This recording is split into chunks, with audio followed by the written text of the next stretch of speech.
How are you? I'm great. How are you doing? I am good. I was just reading your bio and I'm so excited to jump in. Oh, Um, awesome. where are you located? So right now I'm in Tennessee. I Mm. just moved from LA to Tennessee. I'm actually in my mom's house right now, and we're under contract on a new house in Tennessee. Oh, wow. Um, Yeah, I heard that Tennessee just got a bunch of snow. I guess it doesn't it happen did. all. Yeah, it's Yeah. been so wild. Oh my gosh. Because they're not used to getting snow where we're at. So we were literally looking at houses like slipping and sliding on ice. Yeah, you So it LA was really folk are wild. not used to that. No, definitely not. Yeah. I was getting roasted out here. I'm like, "Hi, where's like the like what's the best delivery food service?" And they're like, "Oh yeah, like we don't have that." And I'm like, "Oh, well, surely like there's got to be like a delivery, like restaurants deliver, right?" DoorDash And or they're like, something? "No." I'm like, "Oh my god." I'm going to There's no starve. DoorDash? There's no like Uber Eats? No. What? No. Yeah. What do you So that's do? so I moved to a city that actually has DoorDash. That's what I did. Oh, okay, perfect. Amazing. Yeah. So you have a YouTube channel and that's growing. It's huge. What are your subscribers? I feel like that's Yeah. such a So like fancy number. Like it's almost like how much money do you have in your bank account? Tell yeah. me your YouTube subs. So all of the money that it is not in my bank account, it's in real estate because I've been investing in real estate. So that's where all my money is. But Smart. yeah, I grew my YouTube channel to over 1 million subscribers. My first YouTube channel. And then I was like, okay, well, I did that. Now let's do another one. So then I did like a makeup channel and grew that, and then, and now I have a vlog channel, which is like mainly I post a new video every single day of documenting my life in hopes to like encourage, inspire others. So every video I do, I try to make it like somewhat entertaining. But there's always some sort of a message like in my videos to hopefully try to like encourage and inspire others that maybe aren't looking for that inspiration or encouragement. Mm. Because like I said, I feel like people, I know, because I don't know if you've ever experienced this. I know you've talked about like mental health before, but I've struggled with mental health like my whole life. And I feel like a lot of us at times just feel so helpless and just like not worthy. Like I felt like I didn't even deserve like to take up air, like other people's air. That's how low Wow. like I felt. And I know that there might be other people that are feeling that way. And the last thing that they're doing is looking for like encouraging or inspiring videos. They just like are trying to pass the time because they're bored or they're depressed. Yeah. And so I'm hoping like I'm secretly attracting those people, with my videos. And then maybe they'll hear just like a little something that's going to make them feel better, or a little bit of my story, to hopefully encourage them that there's hope. There is hope. Yeah. And most of us don't need to be taught. We need to be reminded. And I was talking with somebody, I feel like it was probably today, but it feels like 5 days ago, about this inspirational messages on Instagram and social. They used to be like the thing back in I don't even know, 2015, 2016, right? If it wasn't a Yeah. quote, it was a picture of what you're eating. And I still think that is so important. As much as some people might just roll their eyes, like another inspirational quote, that is so much better than any negative news. Yeah. And yet we're drawn to that negative news, but we need that inspiration. And guess what? We need it every day. It's not like we just might like massively dose on inspiration for 7 days. You don't have to do anything for a week. No, it's like the micro deposits of inspiration every single day. My kids share me stuff with me and I love it. And then I'll have conversations with you or conversations with another woman. And there might be a little nugget that sits on me. And it could even be unconscious. I don't even know that is actually happening. And it's making me feel more motivated, inspired. And we just need it. And we don't even know when we need it. And you think about those moments when you're busy, you're challenged, something happens, and you're getting like positive vibes, a really good message from somebody, something cool on YouTube that you saw. It may be something that you said, and it's unconsciously making me happier. Yeah. It's wild, right? It's so wild. And I don't even think people believe that because they believe that healing and they believe that being positive all the time is just so much work. Mm. And it can be, but it isn't. It's just like a little bit every day. It's so true. Yeah. And I feel like we're like brainwashed to be attracted to the negativity, right? People want to see like the drama and all these different things. And I think that's what makes it so hard is like life is already so hard, right? The world that we're in and all the things that are happening, it's just like negativity, toxic. I stopped watching the news. Some people call that ignorant, but like I can't watch the news. I'm too sensitive. I just have to like, it is work. You know, anytime I feel like, oh man, I'm having like negative thoughts or I see myself being negative, I have to like retrain. It's almost like a reset button. I'm like, stop, Shannon. And then I have to like press and I pretend like I'm a robot and I like press my head and I'm like, okay, reset.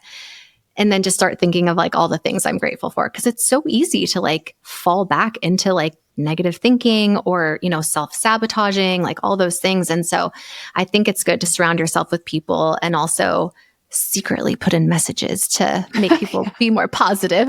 It's such a default because I feel like it's easier to think negatively than to think positively. It's also part of the mammalian brain too, to help save our lives. You know, if we're in danger, like we need to think about these things, but sometimes just a little bit too much.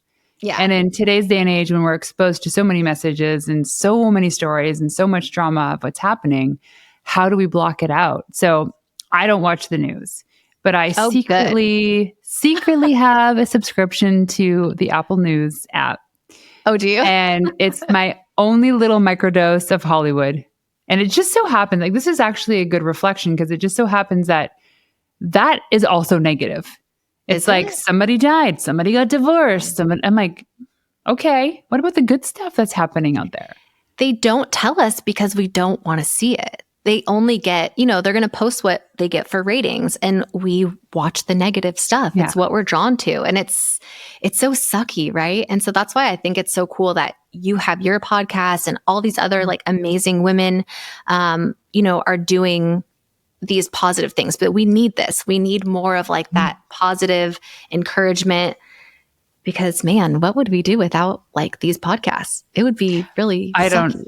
I don't know. I obviously am biased because I have one, but I listen to podcasts every day and it also depends on my mood. Like I have about probably 5 books on the go right now. That's a little bit ADD, but I read a book according to my mental capacity as well as my mood. Like I have a financial intelligence book for business managers.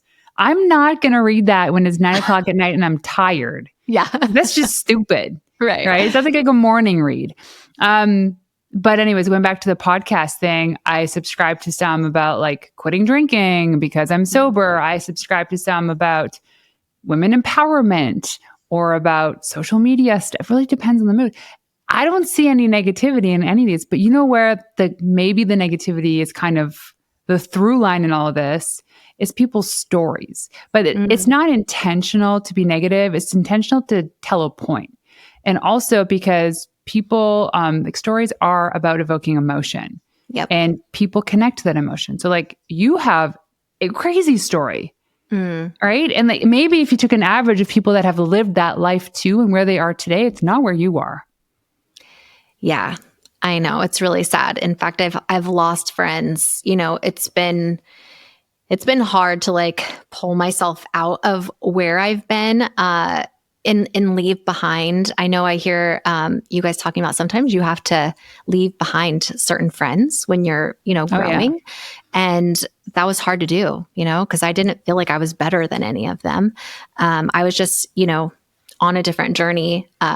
So yeah, it was really hard getting out of that lifestyle.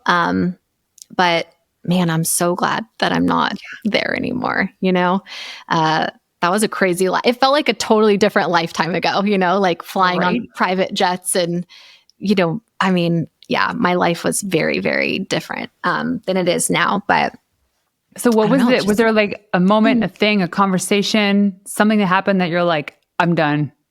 That's it.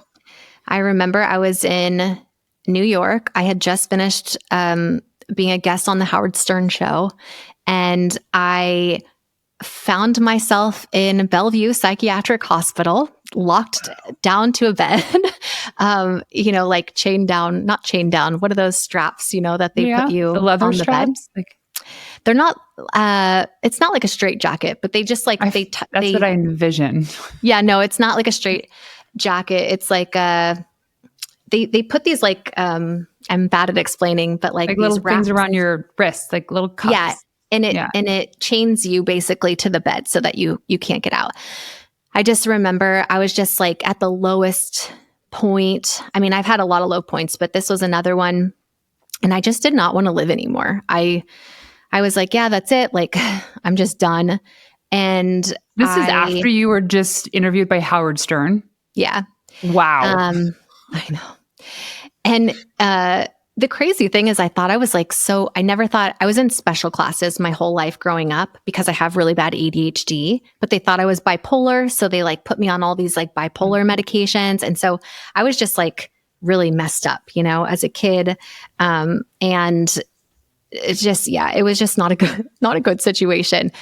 But I had just gotten to a point where I was just done, and I just felt like nothing was going to work. Like life just wasn't going to get better. And because I thought I was like so dumb and just not smart, I had gone on the Howard Stern show, and I had been in nursing school at the time. And I was like going in and out of nursing school, and they had asked me all these like nursing school questions because they didn't believe that I actually was in nursing school. I don't know. It was weird. But anyway, that's what they do, right? They make you get uncomfortable. Yeah. But thankfully for me, I wasn't drunk at that point. So I got all the questions right. And so you would think that like, I would feel good about myself, but I just didn't. I just was so unhappy with my life. And I just remember after that, I just went like bar hopping with my assistant around New York and just got like as drunk as I could. And I just found myself in my hotel bathroom, trying to kill myself. And my assistant at the time, called 911. And I remember waking up, and I was just like, I failed at trying to kill myself. Like, what am I going to do?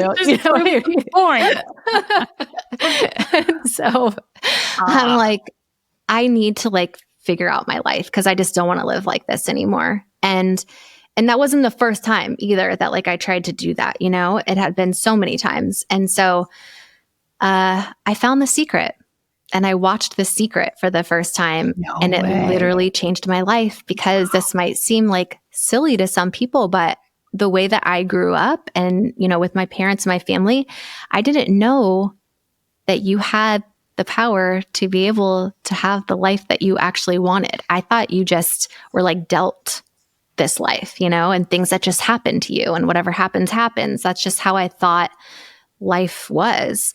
And then when I was like, oh my gosh, wait, I can make my life the way I want it to. It just like, I just was never taught that. And so that was just like such a powerful moment in my life where I knew that I could change my life around if I wanted. And I said, I don't want to live like this. And now I know I have the control to be able to change it. And so I literally did everything I could to try to change my life. But it wasn't easy when you have a past with the past that I have, because I never had like a real job, right? And it's all public online, that I did like porn, and that doesn't go away when you do something like that. And so I couldn't even get a job at like the local department store. I couldn't get a job, and no one would hire me. So I was like, shoot, I don't know what I'm going to do. So that was the challenging part. Okay. So wait, two things. Yeah. First of all, is that watching The Secret probably would have not landed the way it did in that moment had all those things not happened. It's almost like you needed to go through that hell to get. Yeah. Now, the other thing too, if you don't mind me asking, so you were a star, and what we know with that industry is you make a lot of money and you have a lot of connections, which is a lot. Like, doesn't matter for some people how you get there, but the idea is like, here's an ideal of like private jets, fancy stuff, a lot of money. Celebrities. What is the lie in that? What is the lie in all of that you know today to be true? What do you mean? I don't Like understand the in question. the some people's desperation to live that lifestyle, because we think money solves all Oh, problems, that luxury. It's yeah. nice. It was fun, but I can tell you, none of those people are happy. They are not happy at all. I don't care. Like, people say money can buy happiness, but the people that are living that lifestyle and that are hiring us, they're hiring us for a reason. It's because they don't have somebody that truly loves them, or they have their own, trauma or stuff going on that they're dealing with. And so I think that's the biggest lie. They see private jets and flying and hanging out with being a celebrity, living that lifestyle. There's a very small percentage of those people that are actually truly enjoying their life. So I think it was Chris Harder, I could be wrong, that interviewed Ed Milet. So Ed Milet's one of the top business coaches. These could be the wrong people, but anyways, I think they're really good examples for this story. But maybe Ed Milet said on a podcast, this is all public, that he coaches millionaires and billionaires. Or maybe it was Joe Rogan. Anyway, somebody asked the question, of all these people that you coach, what percentage of them are actually happy? And it was like 10, 13% of them. And they have multiple homes and all the cars and the fancy stuff, and they're not happy. So what do you know from your experience is that missing ingredient? What is the big thing that it comes down to that could make these people happy? I think majority of it is the personal development. It's work. It's not just like we all, have these things. I feel like no matter if you have a little bit of money or a lot of money, people don't do that personal development. They're not in therapy. They have so many different traumas. And this is just my personal opinion. I don't actually know. And I've spent a lot of time with these people. I know it's crazy to think, but something about doing what I did, people feel like they don't feel judged with us, and they feel like they can open up and maybe talk to us more than someone else. Yeah. And so I feel like I really did get to know these people on a personal level, or a deeper level maybe. And that's how I truly knew that they weren't happy, was because of everything that they're going on. A lot of them are on drugs and self-medicating and all these different things. But I feel like if they did that personal development that we all work on constantly, you're reading 5 books, I'm reading 5 books, I definitely think we both have ADD probably. Yeah, maybe we should read to each other. Maybe just call each other and be like, hey, I got a story for you. I thought I was the only one that did that. But yeah, I think maybe. What about you? What do you think it could be? Oh man. Well, so I think it is 100% that. It always starts with this. Everything in our life is about our heart and who we believe we are. I feel like a lot of people aren't receiving love the way that they need to receive love. And you know about the 5 love languages. I genuinely believe in that. And we tend to give love the way that we want to receive it, but it's not the way somebody else wants to receive it. And there's everyone goes through crap in their life, but to be surrounded by people that believe in you because of you, not because of the money you have or the connections you have or what you can do, that is fundamentally what makes you a well-rounded human. And I think a lot of people are missing that. And the crazy thing is that they all have the ability to be around love, and they don't know how to do it. Yeah. It's too vulnerable. True. Yeah, it is. And a lot of those people I've noticed, the more money people have, the more closed off they are. And I get it. I used to be like, man, these people are so freaking weird, with the way that they are, especially celebrities, yeah. And when I mean A-list celebrities, not, they're so weird, man. I would say that all the time. And I say that with love, but now I get it. And it's because it's hard for them to trust anyone because so many people want to take advantage of them in some way, And so I think it's hard for them to open up to receive that love. Do you know what I mean? I do. And I mean, I could say that I probably know some of these people too. And some of these people aren't celebrities, they're not even making that much money. Mm. And I think, gosh, maybe the opportunity is behind the door of allowing people to love them and to Yeah. showing love too. Like, it's really hard to receive a compliment. And I find the people that give the most compliments are the ones that can't take them. Mm. I think you need to double click on that. Why can't Yeah. you take a compliment? It's almost like Boom. we owe, when someone compliments you, it feels like we owe them something. Mm. Like you just said, hey, you like my hair. And I'm like, oh, these are clip-ins and they were still curled from my last photo shoot. Like, I'm proud of my hair. Thanks for noticing. I really appreciate that. But also coming back to like how this relates to business too, Mm. is those that are able to just feel the love, give love, appreciate everything that they have are the ones that actually make that biggest impact. That's a fact. Yeah. And I know my husband's a really good example of literally giving everything away. Mm.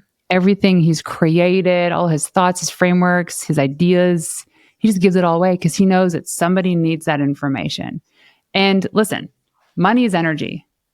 Money is energy. Money is abundance. And the more that we can give, the more that we can receive. Yeah. No, I totally believe that. And that takes it back to the secret of like, when I found out about all of that, it made such, I mean, it literally changed my whole life. And it's so wild because I had never, done a vision board or anything like, fun like that, or even been like taught. The people I hung out with were definitely not people that were doing anything good with their lives, So it was all just like so new. And I think that it's so cool to be able to share that now, with others that maybe were like me and grew up and didn't have that. When you grew up, did you have like that good influence? Did they teach you about? Oh, yeah. I had a really good childhood. I did. That's awesome. I know. And my parents, they've been married for like, I should know this, 55, 56 years now. Wow. My recollection of my childhood is really great. Now, I know there's some trauma in there and there's stuff that I don't remember because I can just see it come up in certain instances. Mm. But for the most part, it was really good. And I think that's the balance that makes it great for my husband and I too, because he didn't have that. Mm. And so I can bring him like that groundingness of being safe, secure, and he can say what he wants here, do what he wants here. Because I had that. We had that. I mean, sure, there was some tough love too. My mom grew up in a very strict Catholic household. And you don't talk about your emotions. If you're sick, you don't say you're sick. Or if you have a headache, you don't ever say that. You just put your head down and you get through the day. And so my mom's now 77 years old. And I remember once her having the flu and she was out. Oh my gosh. And she was probably sick on so many other occasions, but she's tough. She's like, nope. Her duty was her husband, her family, and make sure everybody else is good. Wow. So And are you tough like that too? I really don't complain too much about not feeling well. I feel like our generation has given us that permission to be like, yo, I'm done. I'm tapping out for today because I just don't have this. But 10 years ago, no, it's the hustle. It's the hustle. Yeah. Go get it done, ask for the money and like hire the people and close the deals. And now there's a little bit more grace because we are starting to understand fully that in life, there is feminine and masculine energy. And we need both, regardless of who you are. If you have a penis or boobs, it doesn't matter. You need both. Yeah, I love that. Yeah. I love that. So is that part of why you created your podcast, was to be able to give back and teach all the things, all the PR things? Well, it's funny because we're going through this transition, but yeah, PR is the tactical stuff that we give away. But fundamentally, it's really about inspiring women to put themselves out there to tell their story. Yeah. Or to do the thing they know they need to break the pattern. It's breaking a vicious cycle, whether it's the thoughts that they can't do it, they're not good enough, they're not smart enough, to know that, hey, there are women like you and look at you now. They're just like, you're thriving. So they get that motivation to do the same thing. But when I started the podcast, I had no clue what I was doing. Yeah. I was like, this can't be that hard. You just record yourself into a microphone and then you publish it every week. Isn't that wow, funny? it's the hardest thing I've ever done in business. 100%. Yeah. And it's funny how like some of the most successful people, they started and they had no idea what they were doing. Everyone's so scared to like do the thing that they want to do because they're like, well, I don't know how to do it. I need to figure it out. And it's like the best way to do something is just to go do it and 100%. mess up and learn from your mistakes. And so I think that's so cool that you did that. I did the Okay, same thing. so let's go back to your story. So you watched The Secret. Yeah. And now, so your assistant, is she or he still with you through this journey now that you're unfolding like a lotus leaf? Yes, no, we are not. I still am a little bit in touch with her, but because my lifestyle changed so much, you have to remember, like she was partying with me every day, Okay. So we kind of went in different directions. Like once I started wanting to change my life around, and she was still partying and I wasn't anymore. So so I'm no longer with my assistant. I have a new one now. Yay. Yes. And yeah, everything changed like majorly. I was like still so broken, even when I found out about The Secret and watched it for the first time. I'm very much like an all or nothing person. I'm very like black or white. Like I'm going to do something, I'm going to do it like 1,000%, or I'm not going to do it at all. So, I was like, okay, what am I going to do now? I don't know. And this is kind of how everything started. And it's kind of weird, but I'm going to tell you the story anyway. Yeah. So my sister lives in Colorado and I was in LA at the time, and she's not very good at makeup.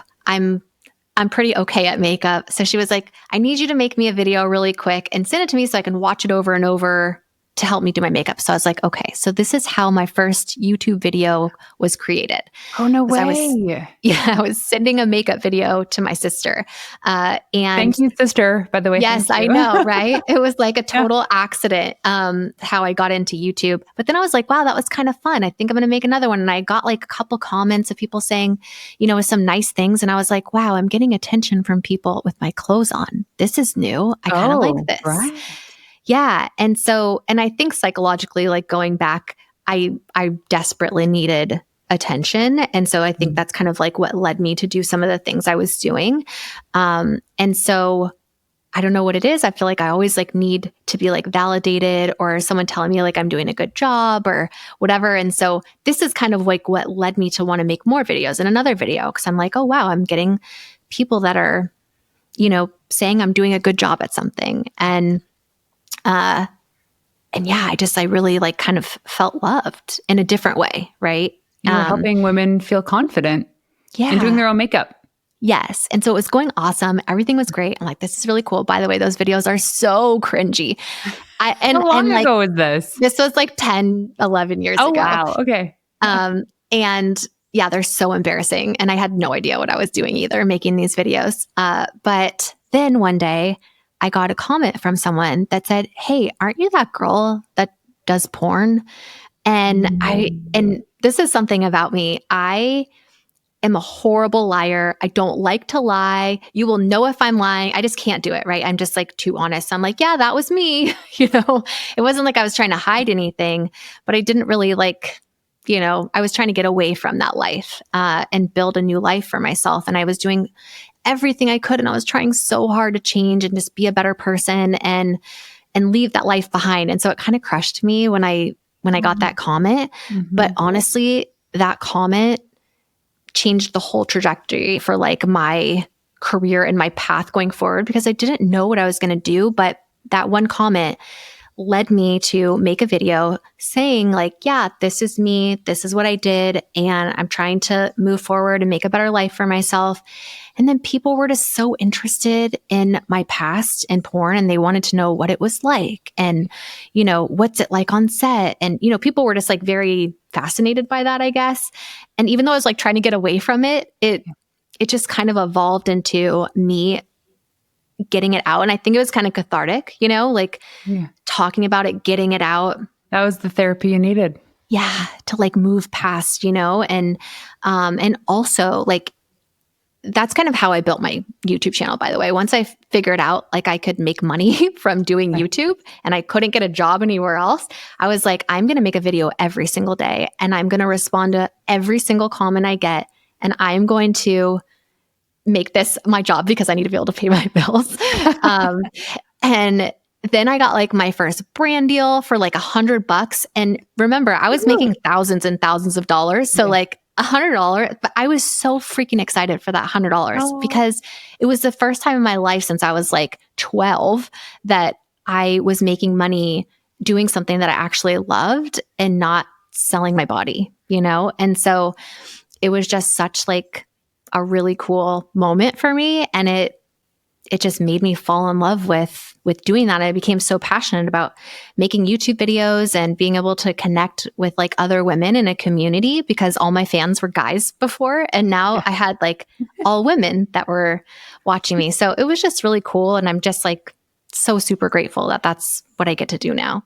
So that brand deal, who was it with? Oh gosh, I think it was like a shampoo company or something. Yes. They just reached out to you randomly? No, it was, I had actually gone on and gosh, it's been so long now, but it was a company that you can go on when you have a YouTube channel and you can like pitch yourself for brand deals. And so I did that and I was like, oh, maybe I could get $100. I don't know.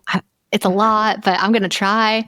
And they said yes. And I was like jumping up and down like in my apartment, so excited to get paid $100. So yeah, it was exciting. And it's evolved since then. So how many now I'm getting like 10,000 a brand deal or something. That's amazing. And so I mean, maybe this is a stupid question, but do you get to choose who you get to work with? Well, yeah. I mean, now I have a manager and they bring brand deals that align with who I am, you know, and so they kind of like filter it out. But yeah, I've said no way more than I've said yes. Yeah, that's to like certain things. Yeah. So. And that's how you monetize your channel. Yeah. So I have my YouTube channels and then I wrote 2 books just about my life. I really wanted to try to use the audience that I had built to help others because, you know, I wish that I had that when I was, you know, going through those hard times was like someone else's book or somebody to be able to like teach me kind of like an older sister or, you know, cool mom. I don't know. So I made a book telling writing my story, but also like in every chapter were the lessons I learned, you know, and what I wish I would have knew to help, you know, myself, my younger self. So I get, you know, residual income from that, brand deals, YouTube AdSense. I'm sure you're aware. Yeah. Are you on YouTube also? Do you have? Not really, but this show is going back on YouTube. I know. Don't give me that look. What? Don't give me that. We were on YouTube. Listen, I've got the team in place now. Finally, okay. It's been a ride watching my husband, and he's been the inspiration of I need to do that too. Yeah. I got to do that too. But yes, I know. Going on YouTube, and here's what I'm learning, not to take over your story, please. 2024 is about having a YouTube channel that happens to be a podcast, not a podcast that you throw on YouTube. I'm learning that. Go, girl. Yeah. YouTube is gold on social media. And I think that's something that a lot of people are like, oh, TikTok and all these different things. Like if you want to make money, YouTube is where it's at. Everyone I know, but so here's where everybody I know gets tripped up over it. We know it's about quality. We know it's about consistency. We always get side railed by the technology. So like, how do you create the video? Is it from my phone? Who's the editor? How long should it be? Where do people start? Yeah. So you just start with what you have. And I actually created like a whole social media boot camp where people that have these questions, they can watch it at home and figure it all out. It is super helpful. I wish that I had something like that when I first started and I had no idea what I was doing. But I would just say for people that maybe don't have the budget, you start with what you have. There's no excuses. Everybody has a phone. So you use your phone as your camera. And there's little lights. Well, this needs to go on YouTube. There's a light like this that I'm holding right now that I don't know if you can see it, but brand deal happening right here. Yeah. But yeah, I would just start with that. And the cool thing about YouTube and putting all of your content on YouTube is that you can hire an editor for very cheap overseas and they will create all your content for you. So you don't have to worry about it. You have someone else do the thing that they're good at and you just do what you're good at. And then when you do YouTube, a YouTube video, it's like you save so much time because you take that YouTube video and then they cut it down into the short form content to be able to post on all your other social media platforms. So, you're just really optimizing, recycling, repurposing your content, and you're all over, which is what you need to be. Yeah. So we had that, and we were doing YouTube shorts, clips from the show, and then the full length episode on YouTube. And then we were also using stuff on TikTok. And I know this is true. And this is where people kind of fall off. And it's exactly where I fell off. Was it took 4 months and things just started to hit. And we were doing consistent, short. I don't know. We're doing 8 shorts a week, all this stuff. And I was like, I'm not seeing the ROI. I'm not seeing there's followers. Sure. There's a couple comments, but none of these people are telling me that they're going to buy from me. And then my new clients didn't hear from me because of YouTube. So that's when I'm like, nope. We're not doing this strategy anymore. So you just gave up too soon. I did. 100%. Yep. I know I did. It got overwhelming for me. That's what happened. And now that we have a beautiful method in place, I just jump on to Riverside to record these shows. Yep. After we're done recording, I record the intro, explain who you are, and then kind of what we talked about. And then I send a Voxer to my assistant. Hey, my show, the episode of Shannon's done. That is it. From that point on, it gets magically posted because the team's in place. They know what to do. The editor's there and boom, boom. And it's not cheap. I get it. But now we're in a place where it's so the first, 10 episodes of my podcast, I recorded everything myself. The intro, the outro, the ads, I edited everything myself. Mm-hmm. And it took forever. And finally, on the 10th episode, I was like, I got to hire somebody to do this. This is ridiculous. I really hate listening to my voice. And for what I charge an hour with my business now, it wouldn't make any sense. But I get it. Wasn't it I think it was Selena Gomez and Lady Gaga both shot a music video from their iPhone? Oh, I wouldn't be surprised. I mean, I think that people, we're so used to this instant gratification, and we feel like we do all this hard work, and what you're saying, you're it was just so overwhelming. I was editing everything myself. It's we have to put the work in. And I know it's hard, but you have to put the work in if you want it to work and be successful. But the reason that so many people aren't successful is because they just give up too soon. And it's when you want to give up is when you really have to just push yourself and keep going. Yeah. And even if it is a lot of work, eventually it's going to pay off. I literally did it for every single day. I was posting a new video for a whole year, and I responded to every single comment I got.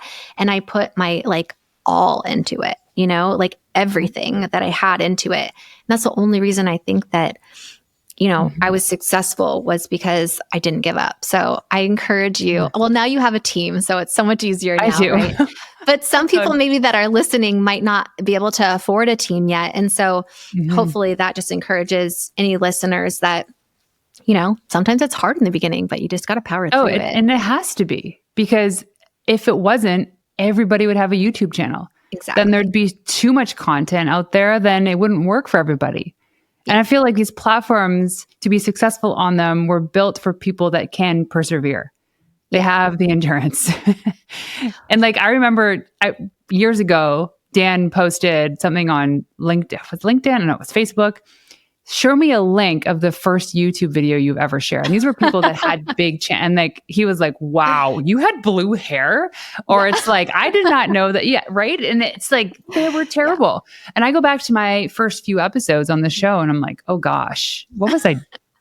It's a little embarrassing, right? But you got I wouldn't even record the video. We turned the video off and then we just right? Yeah. I feel like it's so hard, right? But we all have to start somewhere. And I think one of the things I teach in my social media course, because I think the power of social media and how everyone needs a brand. Everyone needs to be showing up on social media, even if they don't want to show their face.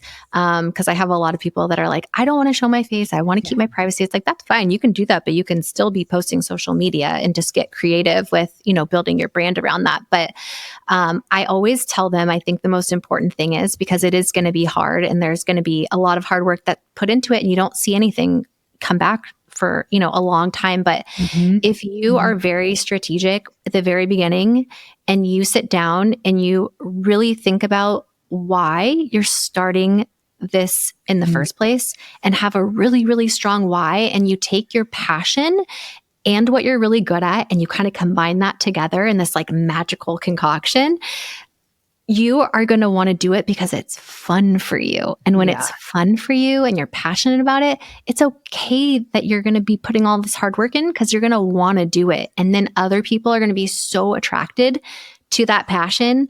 You could be talking about gardening or sewing, I don't care what it is, but when you really are strategic and are passionate about what you're doing, it's okay, right? You're not going to want to give up and you're going to want to keep going when those times get hard. Just like you're starting over. Like, yeah, because you're passionate about it and you love it. Oh yeah. So and I've said this before in some other shows, but something happened with our RSS feed and we weren't the only show that's happened to, but Spotify duplicated our show and it had been going on for a while. So we had 2 shows on Spotify that were the exact same thing. The problem is that we had a bunch of rating and reviews on both. And with the risk of confusing people, I was like, well, we're putting more time and money into the show. We got to clean things up. So we did some research, found out there was a glitch, and were told to delete the one that had the fewest ratings and reviews. Well, it ended up causing an issue for our show. And what we use Listen Notes as basically it's a software that allows us to understand where we're ranking in the world. And we dipped massively because of it.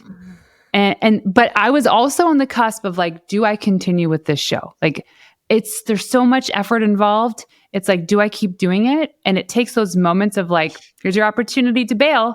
And I'm like, I'm going to go. Screw you, Listen Notes. I'm still doing this. And guess what happened?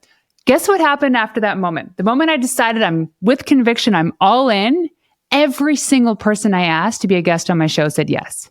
I'm recording with you. I'm recording with like Amy Porterfield and Cody Sanchez and like all these people whom I'm admiring in the space. They all said yes without hesitation, booked, intake forms done. That is so I think it's like amazing. God works in those mysterious ways, but you're also tested at around every corner. Yep. And it's when you feel like giving up and you power through and push through that like all these amazing things are on the other side, right? Totally. How freaking cool is that? Oh, I'm excited to listen to those episodes now. I know, me too. And so there's this one woman, do you know who Gabby Reese is? I don't think so. So Gabby Reese is a former professional beach volleyball player. She's married to Laird Hamilton, who's like one of the biggest like free surfers, whatever they're called, big wave surfers. And I used to have posters of her on my wall. She was an American pro beach volleyball player. And she's like just a cool chick. And I've been following her forever. And finally one day I was just like, I sent her a little note saying, huge fan from high school, had a poster of you on my wall, and that was it. Right. And I could see that she saw it, nothing happened. I would engage with her content. Randomly, I was like, Renee, just go for it. Just ask her. In DMs on Instagram, I was like, hey, would you be on my show? Instantly, she's like, yeah, for sure. Here, email this person and we'll get booked. And I'm like, okay, that was easy. Who else can I ask now? And then it's like everybody else. And I realized if you are coming back to being authentic, if you show up online truly as yourself, like heart-centered, full on you, people see that and they want to be a part of that energy. So it was like a no-brainer for these people. It was a no-brainer for you. You're like, sure, okay. I was so excited. I literally like jumped up and down and screamed a little bit. And I was like, oh, she asked me. I'm like so excited. I'm like, because I feel like sometimes, we sometimes don't give ourselves enough credit for how freaking awesome we are, Or how and far I feel we've like, come. yeah, exactly. So that's so freaking cool. I'm so excited for you. And I'm excited for you. I'm excited for us in that we've definitely shared some really cool stories. But we have very similar missions. Yeah. And who cares about the past? Like, who cares? Right? My past was not as exciting as yours. But now you have a message that's really important for people to hear. And you're the chosen one to go through that, to be the person now for this message. But on that note, because I have to ask this question, I ask every single person that comes on the show. When I ask you what it means to be a wild woman, what is that to you? I think just being unapologetically myself and doing things that scare me, and being brave enough to just do them anyway. And I feel like 2024 is definitely the year for me to be a wild woman. And I'm so excited. Yay! Yeah. I love it. Okay, so Shannon, if people want to go online to find you, to follow you, where can they go? Yeah, just at Channon Rose. I spell my name with a C. So it's ChannonRose on Instagram. And then also if you just Google my name on YouTube or on Google my name, all my YouTube channels will come up. Yes. So yeah. I love it. Well, thank you so much for joining us today. Thank you for having me.